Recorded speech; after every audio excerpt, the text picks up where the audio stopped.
sé cómo perdí el camino que tú me mostraste,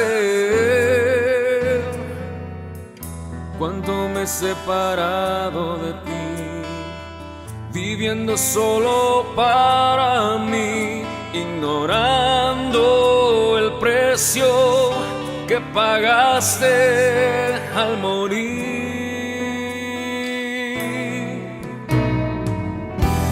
No tengo el valor de mirarte, ni siquiera sé cómo perdí el camino que tú me mostraste, cuánto me he separado de ti, viviendo solo para mí, ignorando el precio que pagaste al morir.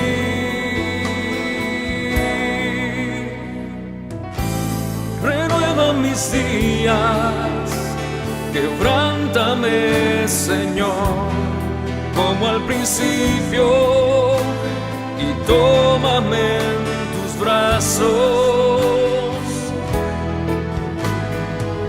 Quiero volver a mirarte, servirte como ayer, como al principio, y hablar de ti sin miedo, sin temor.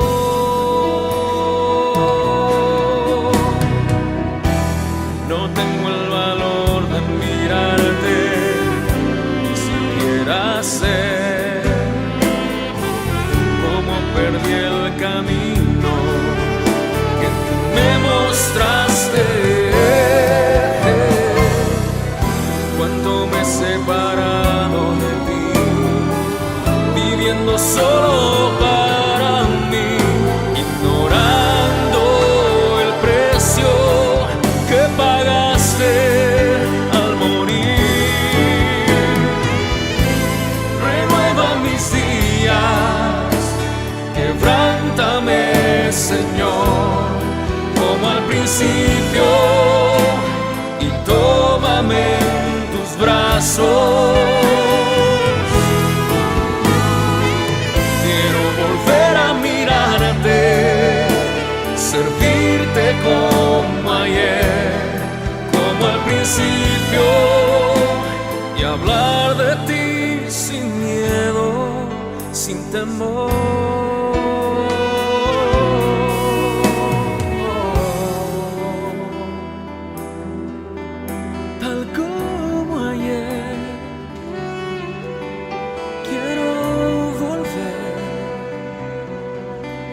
Vivir para ti. Renueva mis días, renueva mis días,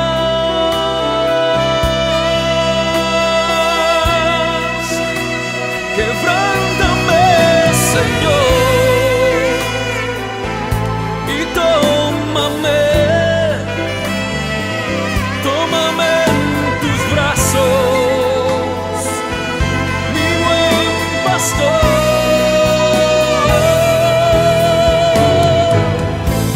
Renueva mis días,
mis días.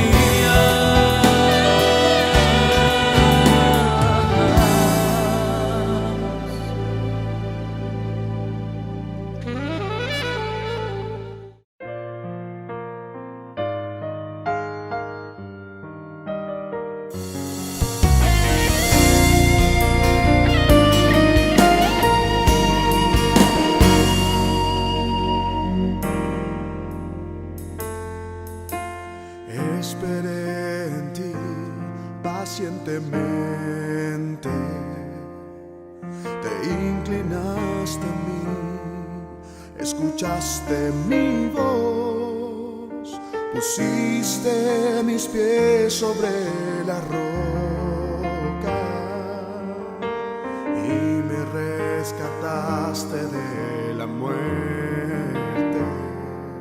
Me diste un cántico nuevo,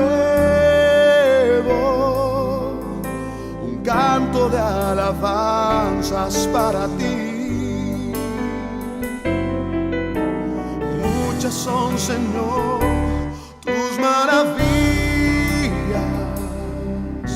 tu gracia y tu perdón no tienen fin. Tu ley está en mi corazón, proclamaré las buenas nuevas de salvación. No cerraré mis labios, no callaré mi corazón. Tú eres mi roca, mi libertador. No tardes más, ven pronto mi Señor.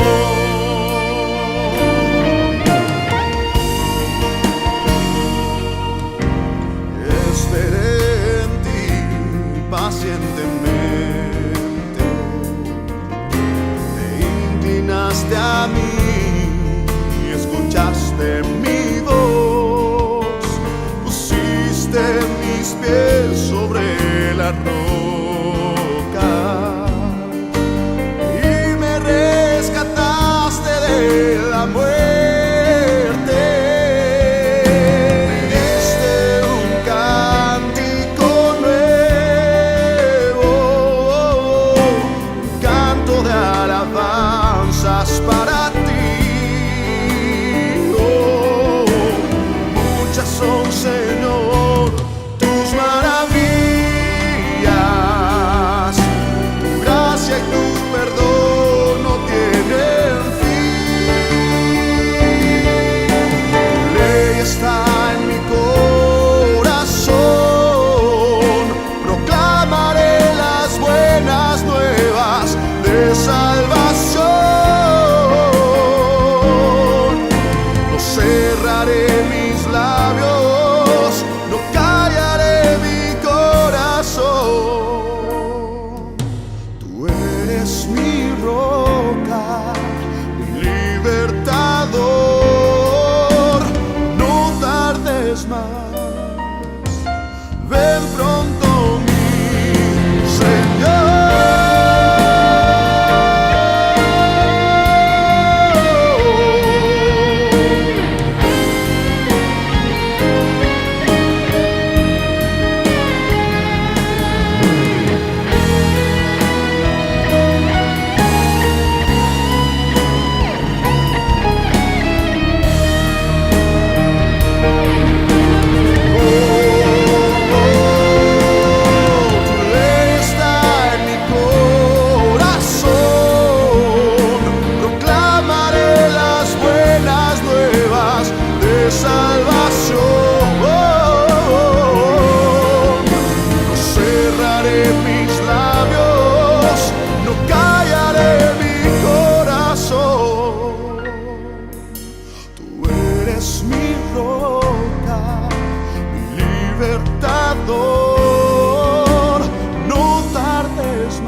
¿por qué razón no estará registrado en el Nuevo Testamento que los discípulos de nuestro Salvador Yeshua le preguntaron o le pidieron que les enseñara cómo multiplicar el pan a las multitudes, o cómo calmar la tempestad, o cómo predicar, cómo hacer milagros? Ellos no le pidieron: Señor, enséñanos a hacer estas obras extraordinarias que tú haces.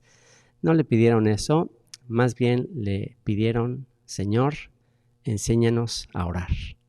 Enséñanos a orar. Esa es la petición que le hicieron los apóstoles a nuestro Salvador Yeshua. ¿Y por qué le habrán preguntado eso?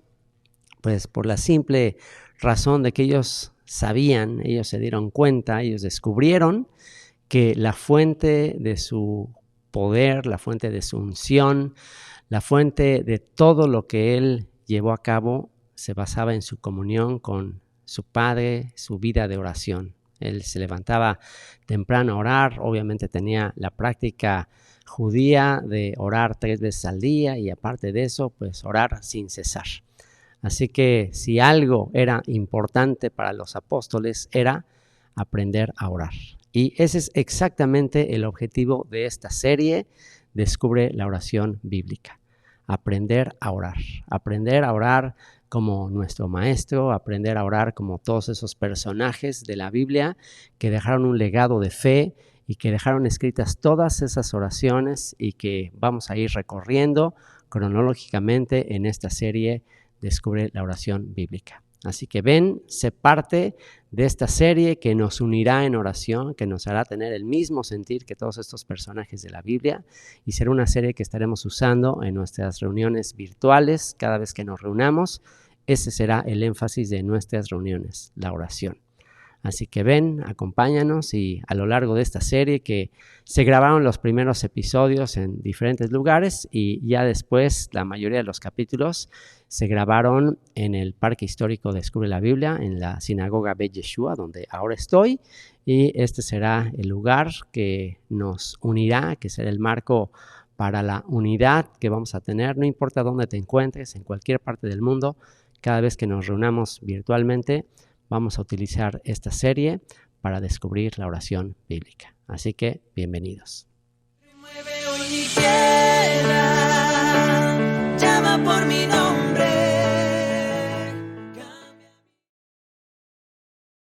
Remueve hoy mi tierra, llama por mi nombre. Cambia mi historia, resucita.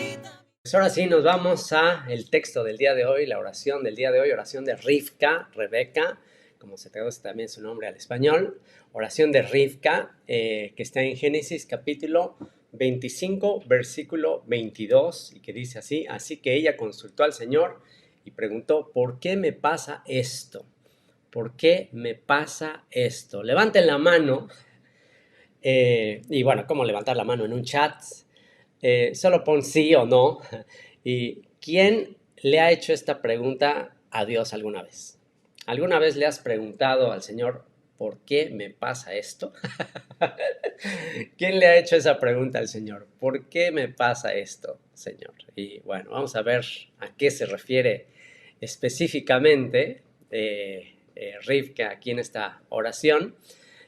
¿Por qué me pasa esto?, preguntó. Y solamente te voy a adelantar que Dios cuenta cuántas manzanas hay en cada semilla. Tú y yo podemos contar cuántas semillas hay en cada manzana. Tú y yo podemos contar cuántas semillas en cada manzana. Si partimos una manzana a la mitad, tú y yo podemos contar cuántas semillas tiene la manzana. Y no sé cuántas tendrá, no muchas, unas cuantas. Yo creo que alrededor de 10, no creo que tenga más de 10 semillas una manzana. Pero Dios es capaz de saber cuántas manzanas surgirán de cada semilla, ¿ok? Y no nada más las semillas que salen de las manzanas que salen de esa semilla, sino que después esas manzanas también van a tener semillas y después van a venir más manzanas. O sea, de una semilla que se va a reproducir, Dios ya sabe el conteo final. Entonces, te adelanto ese pensamiento, que cuando tú y yo preguntamos por qué me pasa esto, es como que nos preguntamos cuál es el significado de un pequeño engrane de un reloj así gigantesco. ¿Alguna vez has visto esos relojes gigantescos que tienen un montón de engranes y un montón de rueditas con engranes, con unos pequeños piquitos, y cada engrane, se rompe un engrane y ya se daña todo el reloj? Toda la maquinaria se daña con que un pequeño engrane se rompa. Entonces, tú y yo, y todo lo que nos pasa, somos un pequeño engrane de una gran maquinaria, de un gran reloj cósmico que en el momento justo va a tocar sus campanadas, tan, tan, y va a cumplir el propósito perfecto del director de la orquesta. Así que, bueno, pues aquí Rivka se está preguntando por qué me está pasando eso, y Dios le muestra que en su vientre hay algo mucho mayor de lo que ella está pensando. Así que acompáñenme para que sepan a qué me estoy refiriendo. Vamos a leer todo el contexto de este capítulo. Vamos a Génesis capítulo 25 y vamos a meternos al contexto de este pasaje. Génesis capítulo 25, y en esta ocasión voy a utilizar la Nueva Traducción Viviente para leer el texto. Tengo aquí al lado también el texto hebreo, y bueno, vamos a hacer algunas observaciones para poder conectarnos mucho más con el sentir que tuvo Rivka al hacer esta oración. Así que, bueno, comienza ahí en el versículo 19 de Génesis capítulo 25, y dice así: este es el relato de la familia de Isaac, hijo de Abraham. Cuando Isaac tenía 40 años, se casó con Rebeca, o Rivka, hija de Betuel, el arameo de Padam Aram, y hermana de Labán, el arameo. Y eso es lo que estudiamos la sesión pasada, el momento en que Rivka salió de su tierra, de su parentela, siguió las mismas pisadas de su suegro Abraham y se unió a la familia de Abraham. Lo dejó todo por irse a ser parte de la nación del pacto. Entonces dice que pues ella se une a Isaac, y dice el versículo 21, Isaac rogó al Señor a favor de su esposa porque ella no podía tener hijos. Y a ver, ¿quién me dice qué diferencia hay entre lo que sucedió con Isaac y lo que sucedió con Abraham? Tenían situaciones similares, ¿ok? Abraham también tenía una esposa estéril, y Isaac también tenía aquí su esposa que era estéril, no podía tener hijos, pero una diferencia entre Abraham e Isaac. A ver, ¿quién me recuerda ahí? Ambos tenían la misma promesa, ambos tenían la promesa de la multiplicidad biológica, ambos tenían la promesa de que iban a tener muchos hijos, pero pues pasaban los años y Abraham no tenía hijos, y entonces hubo algo que Abraham hizo, pero Isaac hizo otra cosa diferente. A ver, ¿quién me puede decir? A ver, dice por ahí que Isaac oró, ok, muy bien. ¿Y Abraham qué fue lo que hizo? Abraham, ¿qué fue lo que hizo? Abraham, ¿qué fue lo que hizo? Abraham, ok, Isaac dice que pidió y Abraham no pidió. ¿Abraham qué hizo? Bueno, Abraham tomó a Agar. Bueno, también por influencia de la esposa le dijo, aquí tienes a mi sierva, y bueno, y ya de ahí se armó tremendo caos, porque ya de ahí viene Ismael, etc. Pero aquí Isaac oró por su esposa, y dice, el Señor contestó la oración de Isaac. Y efectivamente, Isaac pudo haber dudado de que la promesa de multiplicidad biológica sería a través de Rivka, ¿ok? Al igual que Abraham. O sea, Abraham tenía la promesa de que sería padre de muchedumbre de gentes, y bueno, pues en algún momento él humanamente pudo haber pensado, ¿sabes qué? Pues a lo mejor no va a ser con Sara, pues por algo es estéril, ¿no? Por algo es estéril, pues a lo mejor con ella no es. Entonces, humanamente hablando, su solución fue juntamente con Sara, pues tomar a Agar, ¿no? Pero, o sea que Isaac pudo haber tenido la misma duda. Bueno, si mi esposa, y más teniendo el precedente de su papá, o sea, si su papá tomó a una sierva, pues también Isaac pudo haber pensado lo mismo. Sin embargo, él oró específicamente por ella. Él oró específicamente por su esposa. Él sabía que sería a través de su esposa que vendría el cumplimiento de la promesa. Y esto muestra que fue la oración de Isaac y no la oración de la familia Rivka que se escucha. Y aquí viene algo muy interesante, porque si regresamos a Génesis 24:60, vamos a ver lo que dice Génesis 24. Cuando despide la familia de Rebeca, cuando la despiden, fíjense la bendición que le dan. Dice, cuando Rebeca partía, le dieron la siguiente bendición. Hermana nuestra, que llegues a ser la madre de muchos millones, que tus descendientes sean fuertes y conquisten las ciudades de sus enemigos. Esa es la bendición que recibe Rivka o Rebeca de su familia, de su hermano Labán, de sus familiares ahí en su casa, y le dicen, wow, que seas fructífera, que tengan muchísimos descendientes. Pero pues no sucedió así, al contrario, Rivka estéril. Y bueno, pues ¿por qué se estipula en la Torah, por qué se estipula y se especifica en la Escritura que no fue la bendición de ellos, sino la de Isaac la que fue contestada?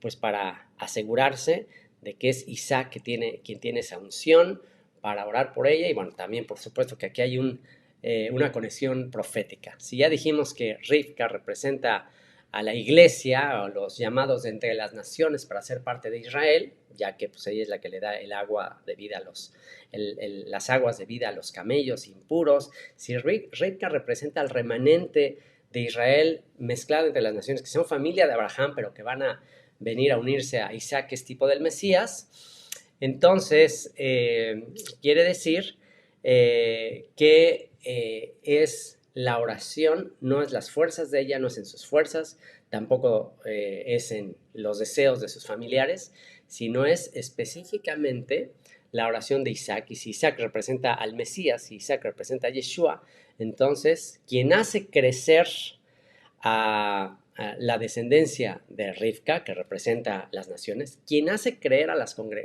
congregaciones que representan a Rivka, es Isaac. Y esto es muy relajante para todos aquellos que estamos en el ministerio, para todos aquellos que estamos orando en el ministerio para que esto crezca, que haya más gente que escuche este mensaje.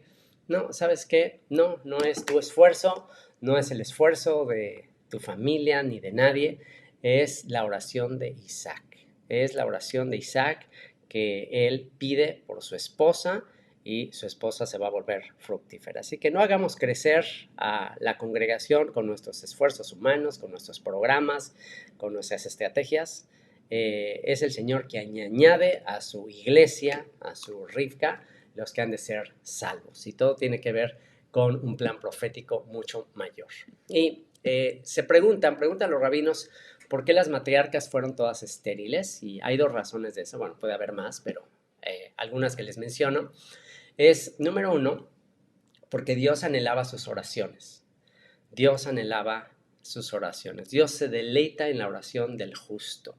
Dice la Escritura que Dios se deleita, Dios se complace con las oraciones de sus escogidos, de sus santos, pero al arrogante, al orgulloso, mira de lejos. Así que, bueno, pues ya puedes entender que tus adversidades muchas veces son la oportunidad que tenemos para acercarnos a Dios. Y bueno, pues por eso Dios a veces nos somete a pruebas para que nos acerquemos a Él, y una vez que Él actúa, entonces eso deja un precedente y un testimonio histórico, público, de que Dios intervino. Así que número uno, porque Dios anhelaba sus oraciones, y otra razón es para que el milagro, y esto está impresionante, escucha esto, para que el milagro de concebir hiciera a sus hijos también hijos de Dios y no simplemente hijos de Adán. Porque bueno, pues si tú de manera natural simplemente tienes un hijo y pues bueno, eso no te conecta tanto con la certeza absoluta de que fue un milagro, Entonces, cuando es un milagro, como en el caso de las matriarcas que fueron estériles, puedes tener la seguridad, puedes tener la certeza de que sus hijos no son simples seres humanos normales como cualquier otro, sino son concebidos del cielo, son concebidos a través de un milagro divino. Hay un pensamiento en el ámbito judío de que cuando una mujer estéril concebía o cuando se requería un milagro sobrenatural para que naciera un niño, a ese niño no nada más se le llamaba Ben Adam o hijo de Adán, también se le llamaba Ben Elohim. Eso nos ayuda a conectar a Yeshua, porque Yeshua recibe el título también de hijo de Dios, porque su nacimiento fue un milagro. Entonces así era culturalmente en el judaísmo del primer siglo, cuando un niño nacía sobrenaturalmente, se le llamaba hijo de Dios. Así que, pues bueno, esto está muy interesante. Eso quiere decir que la descendencia de Rivka tiene un propósito eterno, y en especial Jacob, que es al que nos enfocaremos el día de hoy. Así que Isaac rogó al Señor a favor de su esposa porque ella no podía tener hijos. El Señor contestó la oración de Isaac. Y Rebeca quedó embarazada de mellizos. Ahora, pongan aquí, simplemente consideremos que ella no sabía que quedó embarazada de mellizos, ¿ok? Ella no fue ahí al ultrasonido y vio ahí los dos latidos del corazón o a los dos bebitos. No, ella no sabía, ¿ok? Ella no sabía que estaba embarazada de mellizos, de gemelos. Y dice, pero los dos niños luchaban entre sí dentro de su vientre. Y esa palabra luchaban, aquí la vamos a ver en hebreo.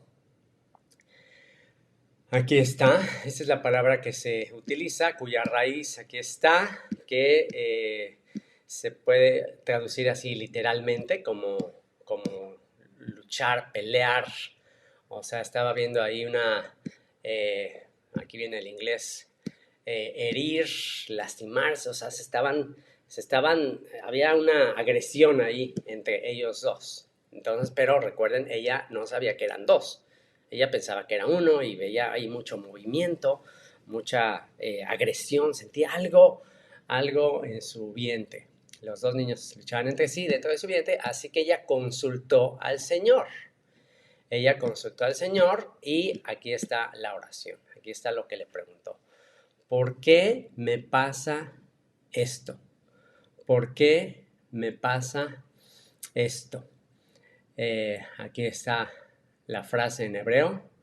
Lama se anoji. ¿Por qué esto yo? O sea, ¿por qué estoy yo? En hebreo podría ser así, ¿por qué me pasa esto? O sea, ¿por qué me pasa esto? Esa es su pregunta específica. ¿Por qué me pasa esto? Preguntó. Y el Señor le dijo, los hijos que llevas en tu vientre llegarán a ser dos naciones y desde el principio las dos naciones serán rivales, una nación será más fuerte que la otra y tu hijo mayor servirá a tu hijo menor. Cuando le llegó el momento de dar a luz, Rebeca comprobó que de verdad tenía mellizos. Entonces aquí, hasta cuando dio a luz, comprobó que de verdad tenía mellizos. Entonces esto es para confirmar que pues, ella no sabía que tenía gemelos ahí, y entonces pues ella sentía ahí mucho movimiento, mucha agresión en su vientre, entonces no sabía qué estaba pasando, ¿ok? Entonces, bueno, ¿qué aprendemos de esto?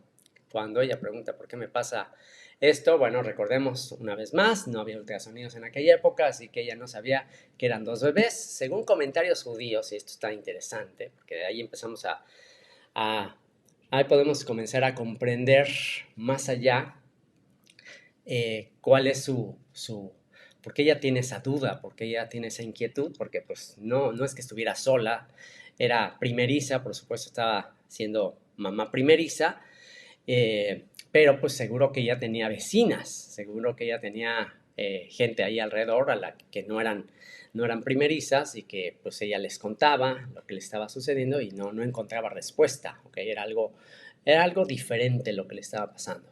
Entonces, bueno, según la tradición judía, según algunos comentarios judíos, la angustia de Rivka se debía a que cuando pasaba por lugares de culto del Dios de Abraham, sentía mucho movimiento en el vientre, ¿ok? Como, wow, o sea, mucho impulso, mucha fuerza, mucha energía en su vientre, como de conexión con esos lugares.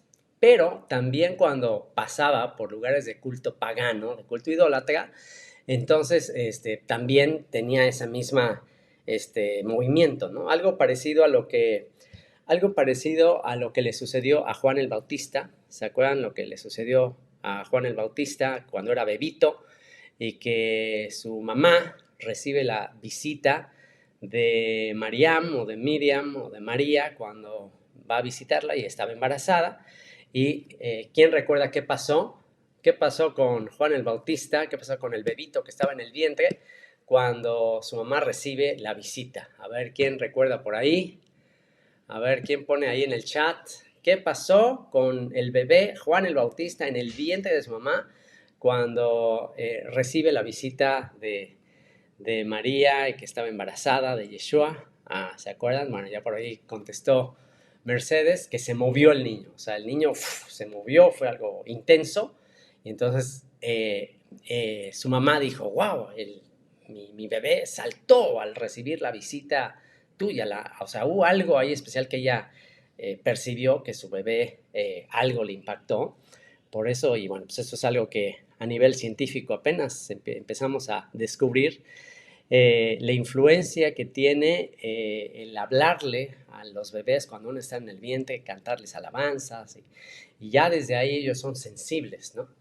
En el ámbito espiritual. Entonces, lo que aquí estaba pasando es que, pues, Rivka se confunde, se preocupa, porque, pues, ella pensando que es un niño, pues lo ve igual de entusiasmado, de emocionado, cuando está en un lugar de santidad, cuando está en un lugar donde se está invocando al Dios verdadero, pero sucede lo mismo cuando está en un lugar pues, pagano, en un lugar donde no se rinde culto al Señor. Y entonces, pues obviamente empezó a preocuparse de tener un hijo de doble ánimo o, como dicen por ahí, un cristibio, ¿no?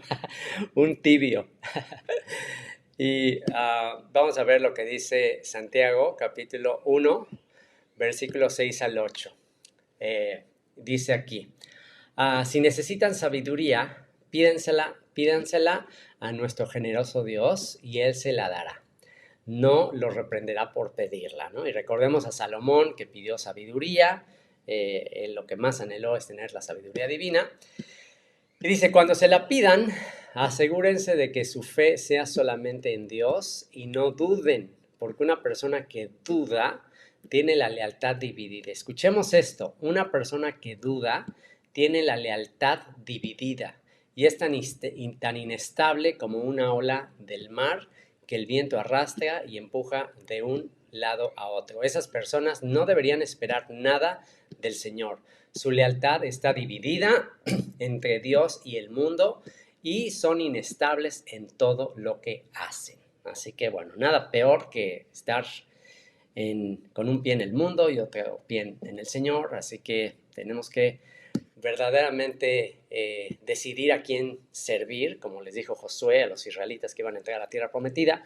Decidan a quién servir, si al creador del universo que siguieron nuestros padres, o decidan a quién servir, pero yo y mi casa serviremos al Señor. Así que, bueno, pues tenemos que enfocarnos. Y por otro lado está Apocalipsis capítulo 3, versículo 15 y 16. Dice, yo sé todo lo que haces, que no eres ni frío ni caliente.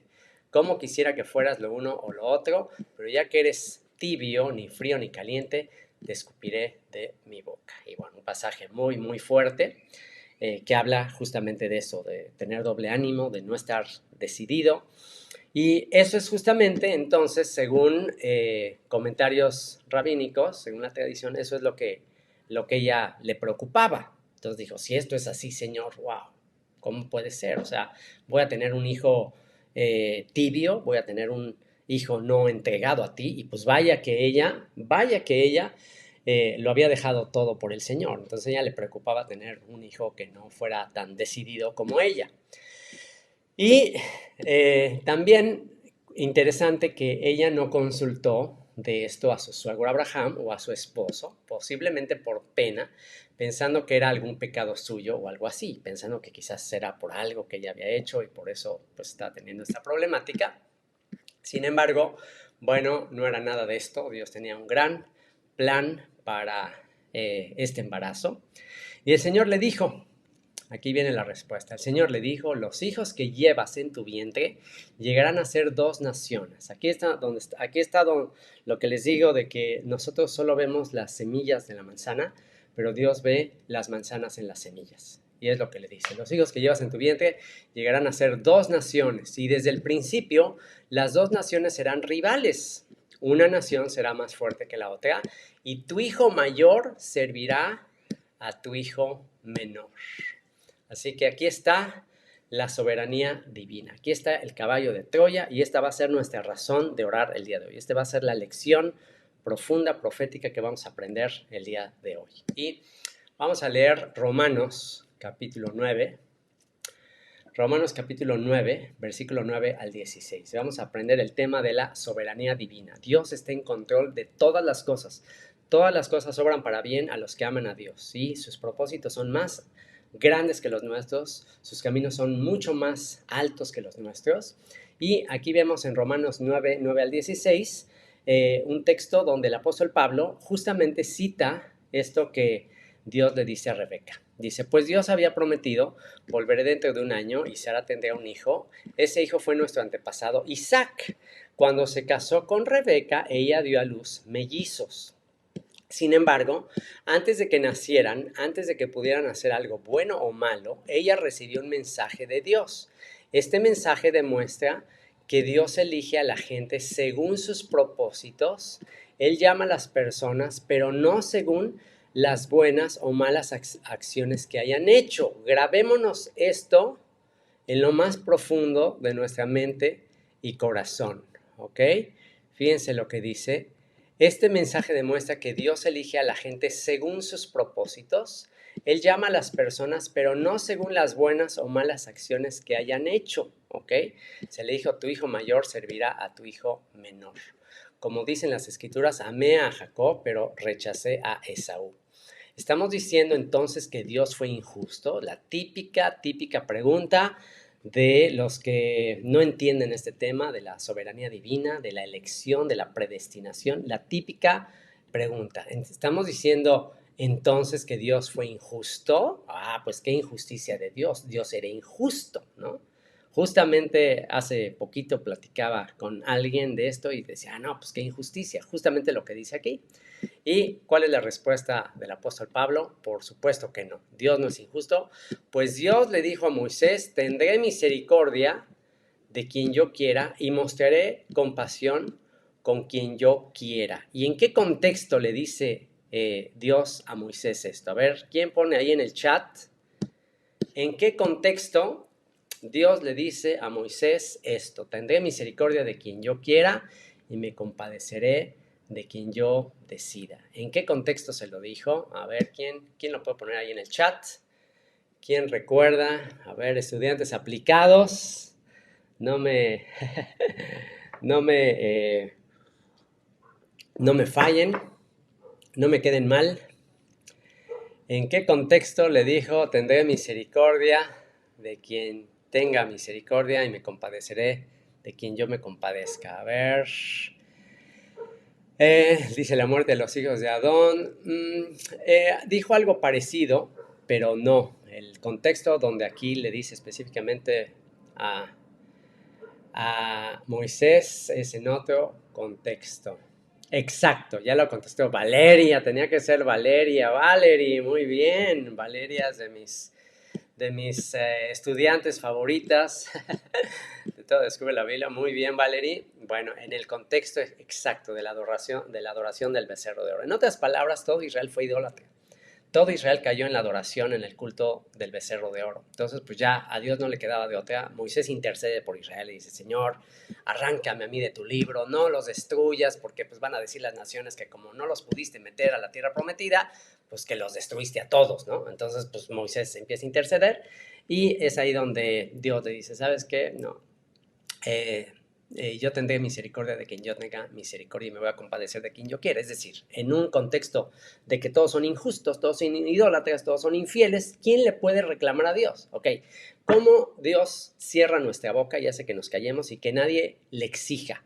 O sea, ya nadie le puede exigir a Dios, ay, qué injusticia. ¿Quién le puede decir qué injusticia? No, Él tiene derecho a destruir a todos. Él tiene derecho a matar a todos y que todos mueran porque todos fueron infieles, todos fueron pecadores, pero entonces ya ante un panorama de bancarrota espiritual, ante un panorama de que todos son injustos, todos pecaron, todos se desviaron, todos se apartaron, pues en ese contexto entonces Dios dice, bueno, pues ahora sí, de todos estos que se pervirtieron, ahora sí yo tengo el derecho de tener misericordia de quien yo quiera.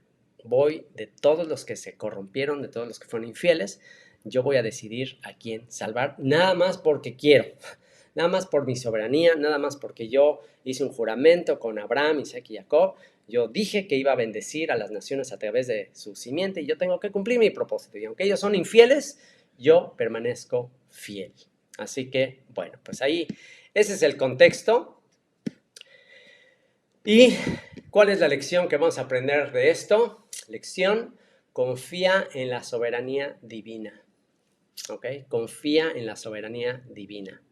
Al final, Dios va a elegir de entre todos los que se corrompen, de entre todos los que se pierden, Dios va a elegir a un remanente. Y gózate, alégrate de que Dios te eligió a ti para escuchar este mensaje. Dios te eligió a ti para no ser tibio, para no estar entre dos pensamientos, para no ser indeciso. Dios te eligió a ti para tener misericordia de ti. ¿Qué puedes contestar a eso? ¿Qué pues diremos a esto? ¿Qué pues diremos a esta revelación divina, hermosa, de que Dios eligió tener misericordia de ti y de mí? Nosotros somos ese remanente del cual Él decidió tener misericordia. Así que confía en la soberanía divina. En el reino no habrá tibios o indecisos. ¿Ok? En el reino no habrá tibios o indecisos. Y pues Rivka estaba preocupada de que su hijo iba a ser un tibio, un indeciso, un hombre de doble ánimo, o bueno, no sabía si era niño o niña, pero tenía esa preocupación y la respuesta divina es no te preocupes, todo va a ser para bien, yo tengo un propósito más grande y aún eso que está sucediendo ahí, de que son dos, aún en ellos hay un propósito. Aún Esaú, aún el que menospreció la primogenitura, aún él tiene un propósito. Y bueno, vamos a recapitular, aquí ya vamos a cerrar y entonces oramos. Entonces dijimos que Rivka representa a la iglesia, a los llamados de entre las naciones. La palabra iglesia se traduce de la palabra eclesía en griego, que a su vez se traduce de la palabra cajal, ¿okay? Kehilá en hebreo, que simplemente es una congregación de llamados de entre las naciones. Y si dijimos que Rivka representa a esta congregación de entre las naciones, que deja todo por irse a unir a Isaac, que tiene compasión de los 10 camellos, bueno, Rivka representa eso, la iglesia, los llamados de entre las naciones, que han de encontrarse en el Negev con Isaac, ¿ok? Que representa a Yeshua, ahí es donde se encuentra con Isaac, y que tuvo compasión por los 10 camellos, que los 10 camellos le pertenecían a Abraham, o sea que los 10 camellos son representando las 10 tribus de Israel que están entre las naciones y que están sedientas, se hicieron impuros, pero le pertenecen a Abraham. Aquí está también conectado el lienzo de animales impuros que vio Pedro y que van a ser purificados. Ahí hay muchísimas conexiones proféticas. Y a estos animales impuros se les da el agua de vida de la Torah. Así que 2 naciones o 2 mundos relacionados con Rivka. Por un lado Jacob, que es Israel, y por otro lado Esaú, que en el ámbito judío a Esaú se le conecta con el cristianismo. ¿Ok? No sé si tú sabías, pero en el ámbito judío se interpreta que las naciones cristianas son Esaú, representan a Esaú, y que pues por eso históricamente siempre ha habido esa lucha entre Jacob y Esaú, el cristianismo que viene de Roma y todo eso, y obviamente un cristianismo apóstata, obviamente un cristianismo desconectado de su identidad, de su herencia, de su injerto como parte de la nación, como parte de Israel, un cristianismo sin Torá, un cristianismo antisemita, un cristianismo ignorante de su identidad, de su herencia, un cristianismo arrogante, un cristianismo que ha despreciado su primogenitura, en fin. Y el juicio final de Esaú, según Abdías, y fruto final de sacar fuego de Yosef y quemar paja de Esaú. ¿Y a qué me refiero con esto? Vamos a Abdías, capítulo 1, versículo 10, y aquí en la profecía de Abdías está la profecía final de Esaú. Y dice, a causa de la violencia con la que trataste a tus parientes cercanos de Israel, se lo está diciendo a Esaú, y trata de conectar a Esaú con Roma, por consiguiente con el catolicismo romano, y le dice el juicio que va a recibir. Dice, a causa de la violencia con la que trataste a tus parientes cercanos de Israel. Y bueno, analicen la historia del trato de la iglesia romana con Israel, las persecuciones, las cruzadas, las inquisiciones, y bueno, pues aquí viene el juicio que va a venir. Dice, te llenarás de vergüenza y serás destruido para siempre. Cuando tus parientes fueron invadidos, te mantuviste al margen y te negaste a ayudarlos, tanto en la época de Babilonia como en la época de Roma, que destruyó a la nación, destruyó el templo de Jerusalén. Dice, los invasores se llevaron su riqueza y echaron suertes para repartirse Jerusalén. Y todavía podemos ver en el arco de Tito en Jerusalén, todavía, déjenme ver si encuentro una imagen aquí voy a buscar una imagen para que vean cómo esto si visitamos Roma, podemos ver vestigios históricos de esto. Este es el arco de Roma, ¿ok? Y vean lo que tiene aquí, esta imagen. Déjenme ver. Aquí, ok. Este arco dentro tiene esculpida esta señal. Aquí están los soldados romanos cargando los tesoros del templo. El templo de Jerusalén fue destruido. Aquí se están llevando la menorá del templo. Y Tito Vespasiano, el general que destruyó el templo en Jerusalén, que destruyó la ciudad de Jerusalén. Y bueno, aquí estamos viendo la triste realidad de ese acontecimiento. Y entonces, volviendo acá, Abdías dice, echaron suertes para repartirse, bueno, dice, los invasores se llevaron su riqueza, echaron suertes para repartirse Jerusalén, pero tú actuaste como un enemigo de Israel, ¿ok? Los edomitas, los que vivían ahí en esa época y que eran descendientes de Saúl, y bueno, pues ahí tenemos a los mismos, la dinastía de los Herodes, Herodes el Grande, Herodes Agripa, Herodes Antipas, toda esa dinastía de los Herodes eran descendientes de Edom, de Esaú.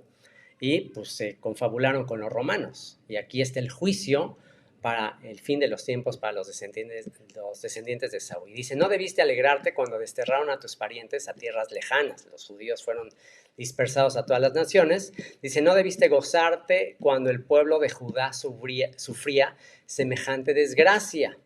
No debiste hablar con arrogancia. ¿Qué les parece? Justo lo que Pablo le dijo a los romanos, no sean arrogantes con respecto a ustedes mismos, porque ustedes no sostienen a la raíz, ustedes no sostienen al árbol, sino que la raíz les sostiene a ustedes. Y ese fue el pecado del cristianismo histórico, hacerse arrogante, pensar que ya Dios había suplantado a Israel, que ya la iglesia ahora estaba en lugar de Israel. Y bueno, pues aquí el juicio es, no debiste hablar con arrogancia, en ese terrible tiempo de angustia, no debiste saquear la tierra de Israel, mientras ellos sufrían semejante calamidad, no debiste regodearte de su destrucción, mientras sufrían semejante calamidad, no debiste robar sus riquezas, mientras sufrían, no debiste pararte en la encrucijada para matar a los que intentaban escapar, no debiste capturar y entregar a los sobrevivientes en su terrible tiempo de angustia.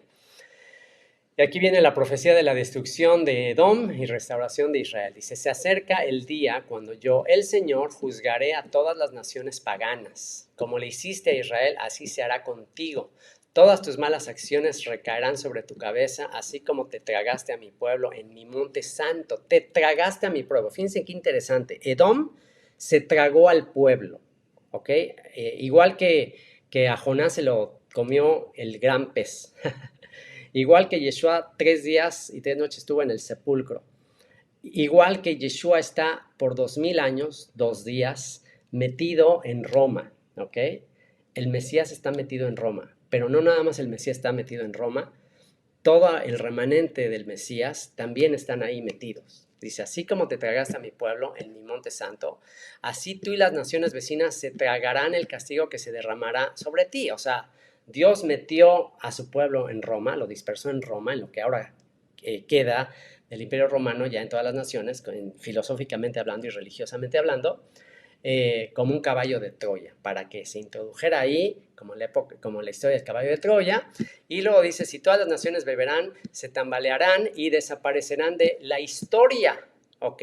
Desaparecerán de la historia las naciones que son legado de Roma, desaparecerán de la historia, ¿y quién quedará al final? Cuando ya todas las naciones desaparezcan de la historia, ¿cuál será la única nación que quedará y que herede la tierra?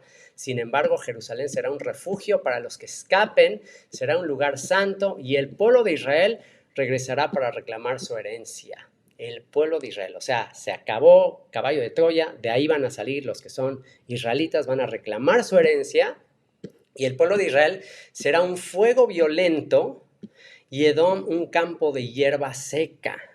Los descendientes de José, ahí está, entonces los descendientes de Joseph, así como José se fue a Egipto y allá tuvo hijos, pues ahora los descendientes de Joseph, ¿dónde creen que están? Están tragados, están metidos en Roma. Los descendientes de Joseph, las 10 tribus del norte, Efraín, cuando salgan, cuando el Señor los saque de ahí, cuando reciban la unción del Espíritu, que es su Torah, sus instrucciones, serán una llama que rugirá a través del campo, devorándolo todo.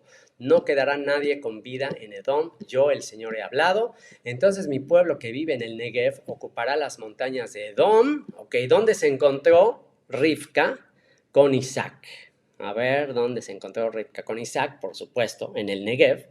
Los que viven en las colinas de Judá, ¿y quién dijimos la vez pasada que son los que volverán al Negev, según esta profecía de Abdías? Vamos a ver.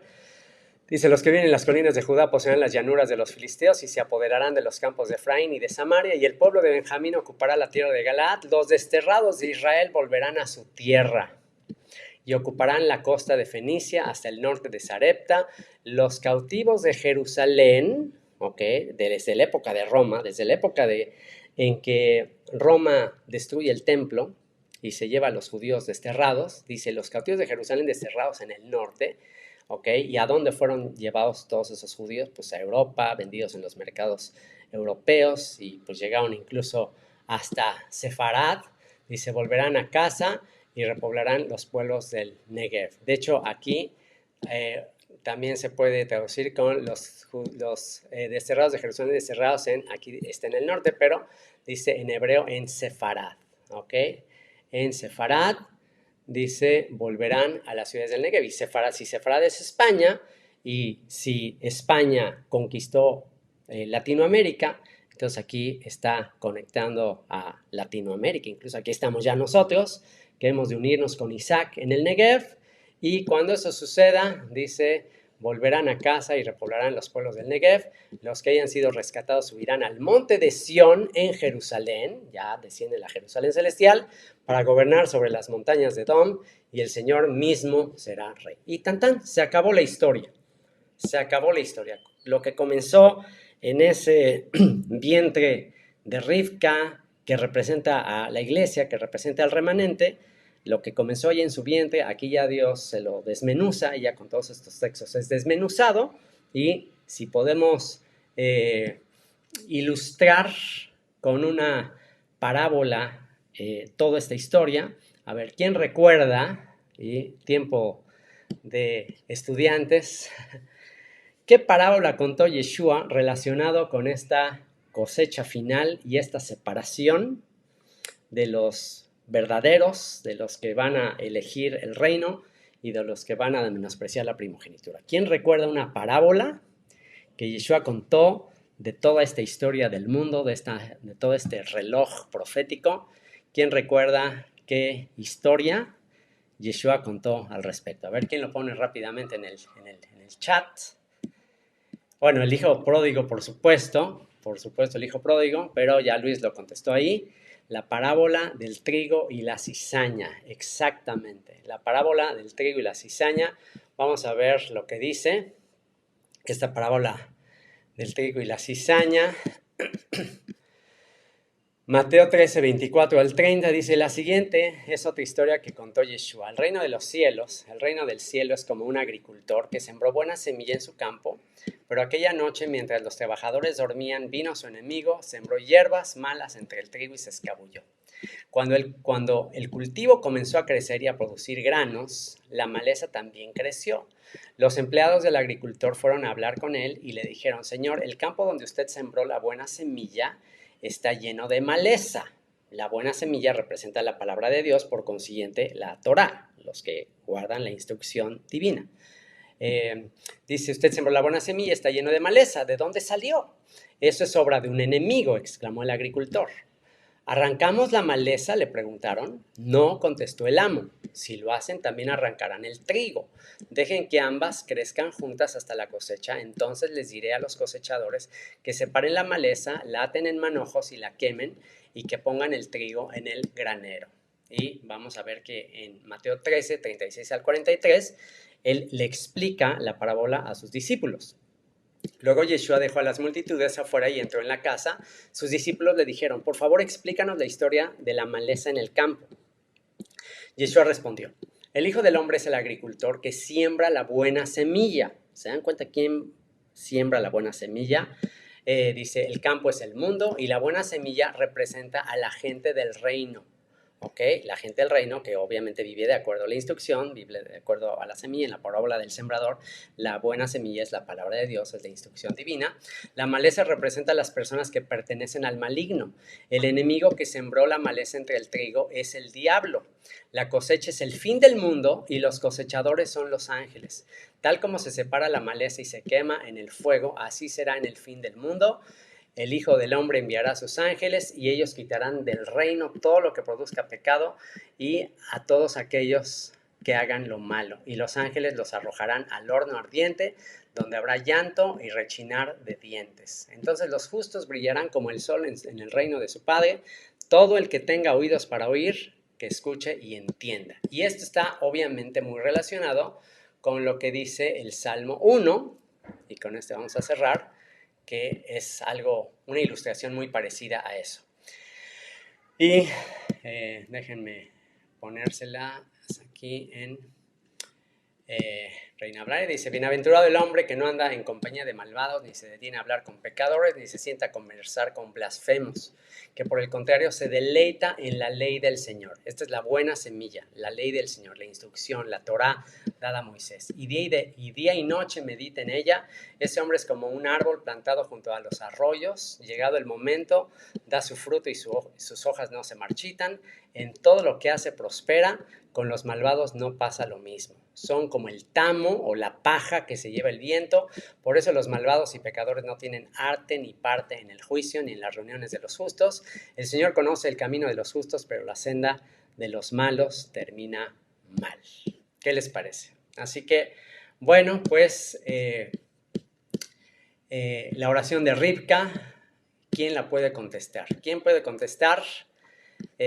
Ahora sí, Señor, ¿por qué me pasa esto? ¿Por qué me pasa esto? A ver quién la contesta. Déjenme ver ahí en el chat. ¿Por qué me pasa esto? ¿Por qué te pasa lo que te pasa? Cada detalle que te pasa, si tú eres parte de Rivka, si tú eres como Rivka, entonces quiere decir que en ti hay un plan mucho más grande que tú. Tú eres parte de un plan mucho más grande que tú. Y pon ahí tus reflexiones en el chat. Pon ahí por qué crees que te está pasando cada acontecimiento de tu vida. Eres parte de este remanente. Y pues vamos a orar para que Dios nos defina a nosotros y defina a nuestra descendencia conforme a su soberanía y que nos dé la confianza de que Dios va a tener misericordia de quien Él quiera tener misericordia. Vamos a orar. Padre, te damos gracias por este estudio, gracias por esta reflexión. Gracias, Señor, porque a tus escogidos, a tus elegidos, a los que tienen compasión de los 10 camellos impuros que le pertenecen a Abraham, a los que son familia de Abraham como Rivka, a los que han de unirse con Yeshua, Señor, tú tienes grandes planes para nosotros, para nuestra descendencia, y de nuestra descendencia tú vas a sacar una cosecha de almas, Señor. Y aún Esaú era necesario. Esaú, por su ánimo de ganar este mundo, su ambición de ganar las cosas temporales, logró Esaú conquistar al mundo, Señor. El mundo entero fue conquistado por la carnalidad de Esaú. Y una vez que conquistó el mundo entero, esta tierra, entonces tú simplemente vas a hacer que tus hijos, tus escogidos, recojan todo lo que Esaú almacenó. Tú usaste a Esaú para conquistar al mundo terrenal, y una vez que lo logró, todas esas bendiciones y todo lo que él conquistó se lo vas a dar a Jacob. Y Esaú terminará sirviendo a tus propósitos eternos. Y de Esaú, Señor, tú vas a rescatar a un remanente de Esaú, cuando de Esaú despierte el gigante que está dormido, cuando de Esaú la llama se encienda de la descendencia de Yosef, entonces, Señor, heredaremos la tierra. Bendito plan que has hecho. Bendito sea, Señor, porque ya de los territorios conquistados por Esaú, estás comenzando a llamar a los que han de ser como Rivka y que se unirán a Isaac en el desierto del Negev. Bendito seas por ello, Padre. Gracias por este milagro de resurrección de los huesos secos. Gracias porque has decidido tener misericordia de cada uno de nosotros que crecimos en los territorios de Esaú. Bendito seas por ello, Padre. Y yo te ruego que el día de hoy rescates a más descendientes de Yosef que aún están en Esaú. Te ruego que el día de hoy llames a escogidos tuyos que están en estos territorios de Esaú y que los llames para poseer las ciudades del Negev. Te lo ruego en el nombre de nuestro Salvador Yeshua. Amén. Amén.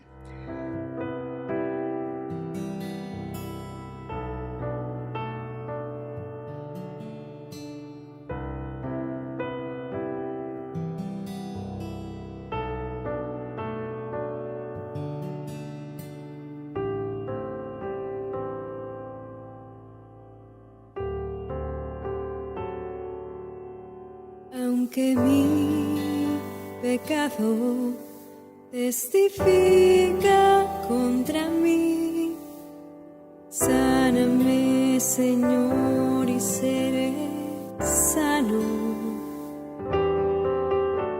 Escucha, oh Dios, al clamor de mis suspiros. Mira la aflicción dentro de mí. Bueno es esperar en silencio tu salvación, tu redención, tus misericordias nunca acabarán. Nuevas son cada mañana. Vuélvenos a ti y nos volveremos.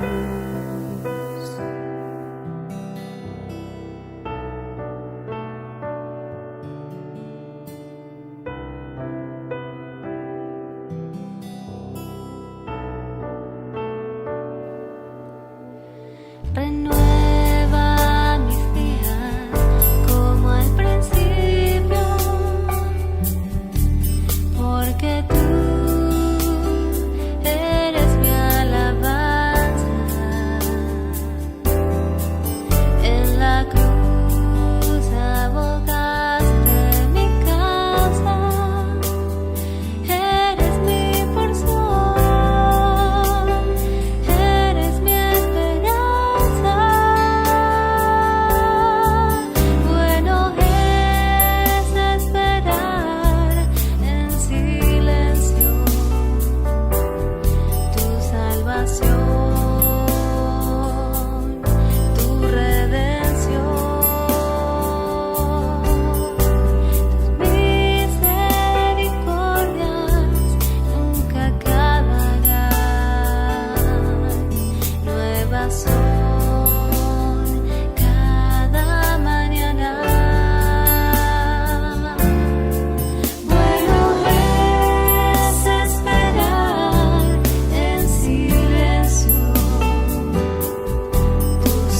pasión.